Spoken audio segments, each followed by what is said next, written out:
Let me start with something important. This video is not about whether being woke is good or bad. It's not a political argument, and it's definitely not a culture war rant. This is a case study, because woke is one of the clearest real-world examples of how embeddings can slowly turn opinions into identity, not through persuasion, not through propaganda, but through math. And once you understand the mechanism, you'll realize this doesn't apply to just one ideology. It applies to everyone. I'm Dr. Dude. Let's abide and get in it. Most people believe their opinions changed because they learned more. They saw better evidence. They became more informed. They matured. And sometimes that's true. But if your beliefs shifted gradually, emotionally, without debate, without a clear moment, then you weren't convinced. You were embedded. Let's clear up a misunderstanding. An embedding is not a tag, a profile, a political label, a personality score. An embedding is a location in a massive space of meaning. Every interaction you make online nudges that location, what you watch, how long you watch, what you skip, what you rewatch, what you emotionally react to. The system doesn't ask, what does this person believe? It asks, what patterns feel right to them? That's a crucial difference. Why woke is a perfect example. Woke isn't just an opinion, it's a cluster of meanings. Common vectors include empathy-heavy framing, systemic explanations, moral language, identity-aware narratives, historical context, skepticism of authority.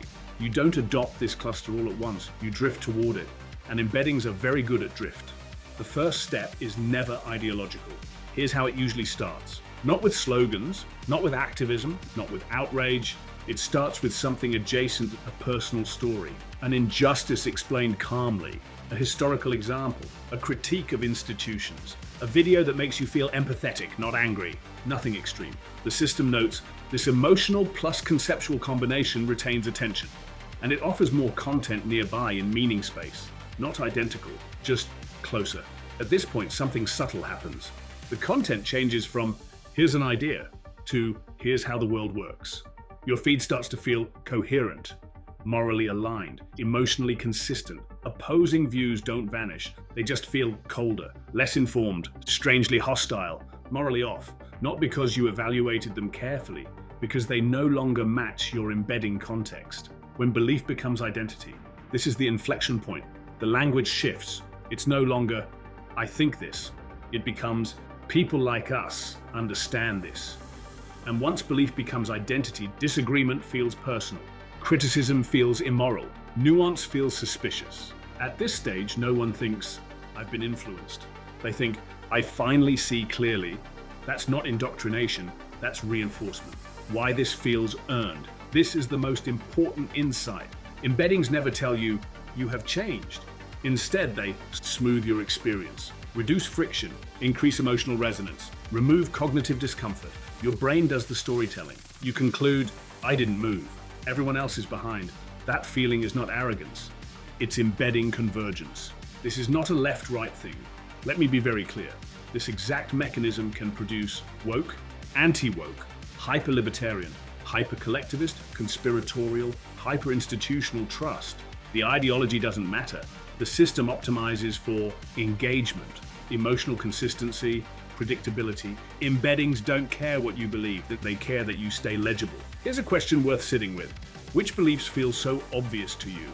That disagreement feels offensive. Those aren't your weakest beliefs.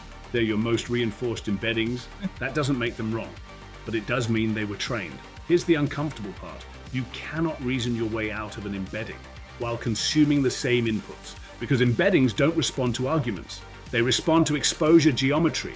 Changing your mind requires changing what you consume, how predictable you are, how emotionally aligned your feed feels. Most people never do that.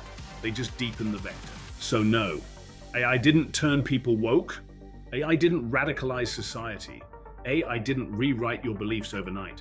AI did something quieter. It learned what felt meaningful to you and gave you more of it until meaning became identity. You don't live in a filter bubble. You live in a vector space. And once you understand that, you start asking a much scarier question. Which parts of me were chosen? And which parts were trained? That question doesn't make you anti-anything. It makes you aware. And awareness is the one thing that embeddings can't optimize for. If you enjoyed this, hit subscribe, give the video a like, and tell me in the comments which moment made your brain go, whoa, this video really tied the room together. I'm Dr. Dude. Thanks for hanging out with me, and I'll catch you in the next one.